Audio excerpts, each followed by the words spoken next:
Քիչ առաջ դուք Ոսկեթափ գյուղից եք։ Հա, ես տեղ ծնվեց մեծացել։ Վարչական ղեկավարը, նաև այս եկեղեցին կառուցողը եկել են այստեղ եւ Տեր Արտաշեսին այսպես սպառնացել են, եթե դուրս չկա կողպեքները փոխելու են, որպեսզի իրենց ցանկալի քահանային, հա, այստեղ բերեն։ Այս ամենին դուք ինչպես եք վերաբերվում։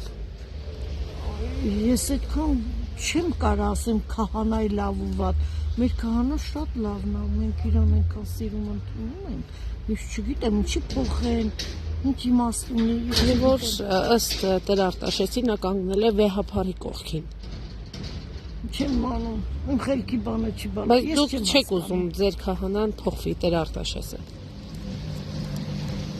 Հա, չենք ուզում, ինչի փոխվի։ Չգիտեմ, իմաստ կա դրա մեջ, ես չեմ հասկանում ինչի փոխվի, որ ասեմ քեզ հիմա։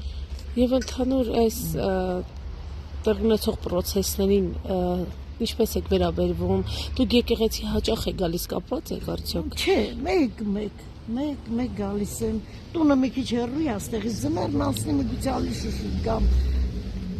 Եվ հետևում եք այս զարգացումային իրադարձությունների։ Կարող մի օր ասենք հենց էլ եթե ստացվի, պատարակի օրեր, կիրակի օրերն շատ ճոխլա, պատարակա հավանել եմ շատ, գալիս եմ մեկ լսելու մի քիչ։ Եվ այս process-ների մասին, հա, որ պետությունը այսպես արշավ է սկսել եկեղեցու դեմ,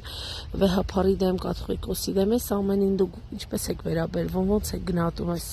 վիճակը։ Չես կուզեի ամեն մարդ մնար իր պաշտոնին իր գործին։ Ինչ գործ ուներ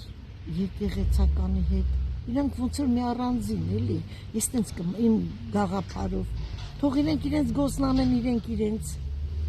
Պետք չի որ խառնվեն կամ չհավանելու ոչինչ չկա իրանք ես չեմ կարող իրանց վատ բան ասեմ չեմ կարող բայց թող կառավարություն իր տեղում մնա հոգևորական իր տեղում չգիտեմ շատ